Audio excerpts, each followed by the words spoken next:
नायिका की शोभा, श्रृंगार का रस और राज दरबार की कविता, यही है हिंदी साहित्य का रीतिकाल। आइए जानते हैं रीतिकाल के प्रमुख पक्ष, कवि और उसकी आलोचना के विषय में। रीतिकाल हिंदी साहित्य का तीसरा युग माना जाता है। इसका समय सन 1650 ईस्वी से 1850 ईस्वी तक है।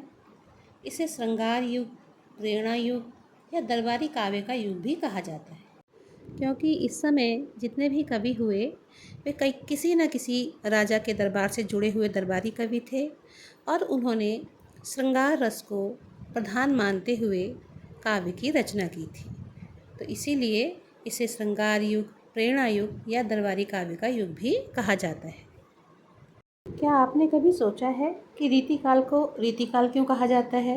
रीति का मतलब क्या होता है? तो आइए जानते हैं कि इस नाम के पीछे क्या आधार है। रीति शब्द संस्कृत का मूल शब्द है, जिसका अर्थ है परंपरा, नियम या चाल ढाल।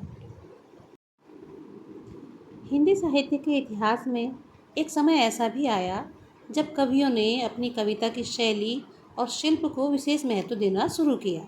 उन्होंने नायिका के सौंदर्य वर्णन, प्रेम की कल्पनाओं और अलंकारों की भरमार से अपने काव्य को सजाना शुरू किया। इसीलिए इस काल को रीति यानी शैली या काव्य शास्त्रीय नियमों का युग भी कहा गया।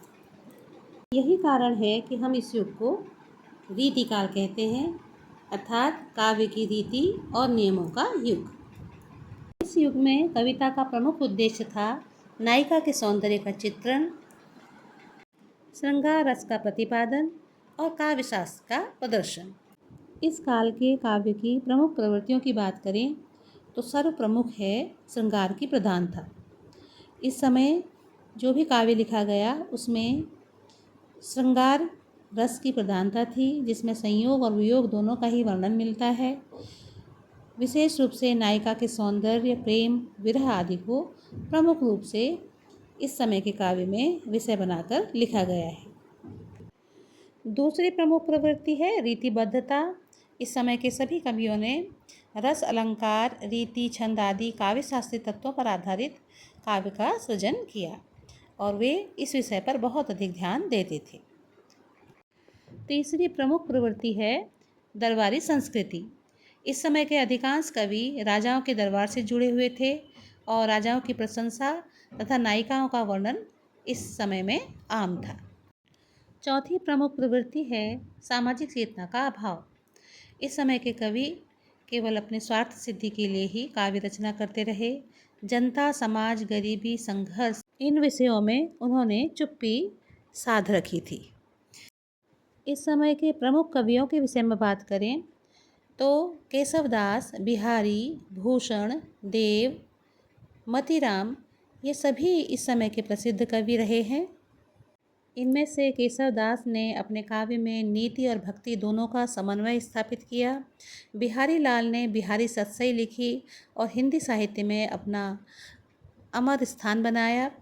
भूषण वीर रस के कवि माने जाते हैं। इन्होंने शिवाजी और छत्रसाल की प्रशंसा में काव्य की रचना की।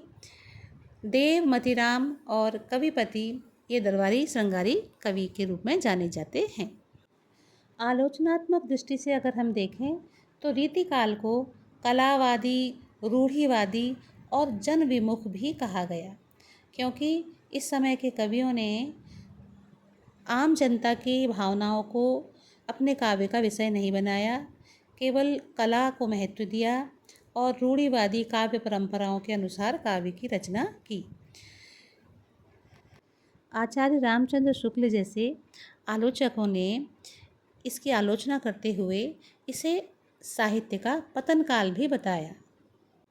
लेकिन उनकी आलोचना के विपरीत आधुनिक आलोचक मानते हैं कि रीतिकाल ने भाषा और काव्य की कलात्मकता को समृद्ध किया।